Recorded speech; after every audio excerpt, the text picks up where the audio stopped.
Right, so we've got a Suzuki VX800. Correct. And this is based on the engine from the 750 Intruder, which was the custom bike. They bored them out to 800. Very smooth bike, shaft drive. Customised. And customised, yes. But still quite original. Yeah, it's got bars, customisation on the bars and some of the fabric associated. Got a 900 Hornet. Yes. Yep, because 600s look almost identical, so it's easy to assume it's a 900. Based on the CBR 900 engine. High pipes, of course, if you don't know anything about Hornets. Seat warmers. Seat warmer. Oh, yes, because of the pipes, yes. Got R1200 RT. Our mate Maddie has got one of these. Absolutely loves it. This one belongs to another friend of ours, is Simon, and he has a wonderful collection of motorcycles. And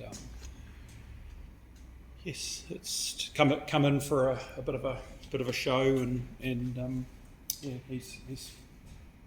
we're lucky to have it. Nice bike. Now, BSA Bantam. Now, Bantam, if I've correct. A Bantam. Now, is it a 175? It's a 175. It's I believe it's a D10, 1962. You got to beat the horn on it too.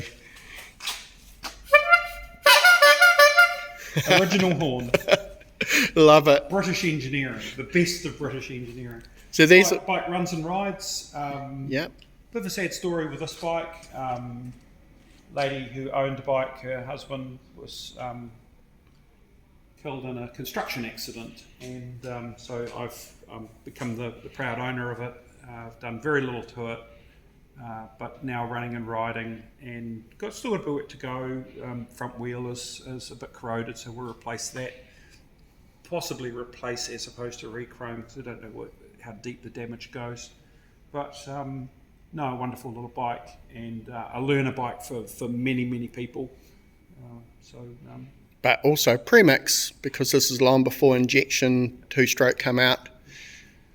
So we got now, let me guess, YDS3 Yamaha, YDS2. Yep. Okay, I was close. Yep. Now these 2-stroke twin, this is before reed valve come out. Nice alloy polishing on it, and especially that front drum. I mean, look at that. That is fantastic. Got the period drop bars that a lot of people put them on. Now, cow horns, did they call them? Ace bars. Ace bars. Have you heard them call that? I've heard them cow horns and bull horns.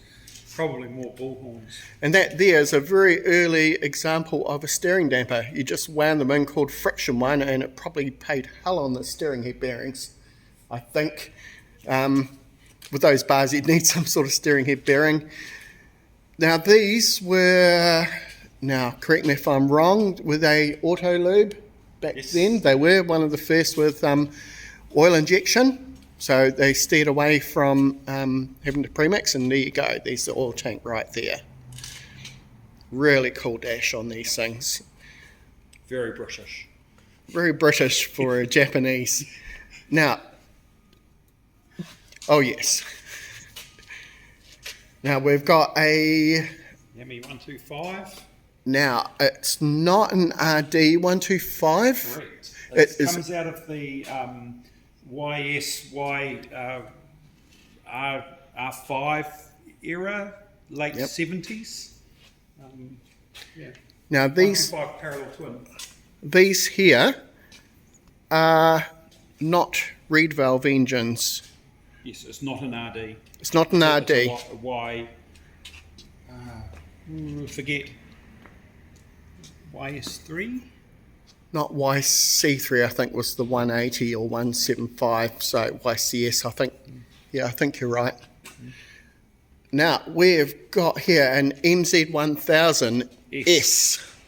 Now these are a parallel twin, very, very rare. These were made in East Germany? Czechoslovakia. Czechoslovakia, actually, yeah, okay, I was slightly wrong. Now called Czech Republic. Of course. Soviet bloc era. supposed to be the most powerful 1000cc twin cylinder when it was built. It's a nice bike. It's a beautifully engineered bike actually, and so not Soviet. Now these are 360-degree crank. I believe so. Yeah, so I got that flat sound. Haven't delved into the inside of it, but lively. Beautiful Still got a bit looking of bike. work to do.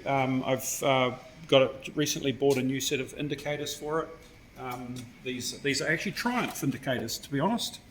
So lucky to find out what they were.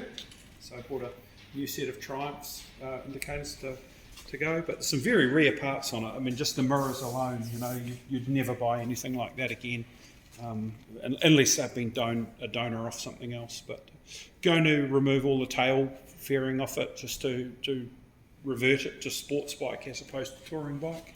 They got a very similar frame design to the Aprilia. Now, what's it? No, not the Tuono, and it's not the Futura. Right. I think. Oh, okay. And yes, that's the full dress touring. Yeah. Aprilia. Yeah, right. Yeah, a very similar frame. It seems to be sort of quite popular back then. Right. Okay, so moving on, we've got a Honda VTR 1000 SP1. Now, this is the first of them. They come out with an SP2 also. Similar-ish to the VTR 1000, but the big change was gear cam drive. A completely different engine. Okay, all right, I'll give you that. It's cassette gearbox. There's nothing residual from the old VTR 1000F. Much more lively, 51mm twin injection throttle bodies. As opposed to carburetors? Yep. Absolute joy to ride. Real wheelie machine, lots of torque. And these had a really cool digital dash. Yep. They were cutting edge technology then. So I don't always get everything right, but I'm doing my best. No, you're going well. Very well. CBR 900 double R, I think. Yes, it's got that there, the Fireblade. This is the very unusual, they call it cocktail colour scheme. You probably remember the Urban Tiger before this. Yes. But still got the legendary air induction system for positive air feed on the front of the fairing. It was the thing of the day, either to have a big hole or to have a duct that came back down through the tank. But this particular one was done by creating a duct or a plenum space in behind here. Because takes the air down. Kawasaki's had the big Hoover, big tubes into the tank, which was really popular. The very first of the CBR 900 double R's had this holes is a all British over them. import, this bike, so not a New Zealand new bike. USD forks, got some funky things. I love riding this bike. It's crisp. Now I'm going to correct you here, not USD forks. Have another look. I always thought it was USD. No, it's the styling they had there. Right. No, you did right. Thank you for pointing that out, Chris. They never come out with upside down forks. Okay. I mean the two bikes are sat side by side and USD on the VTR, but not on the 900. Well, there you go. There you go.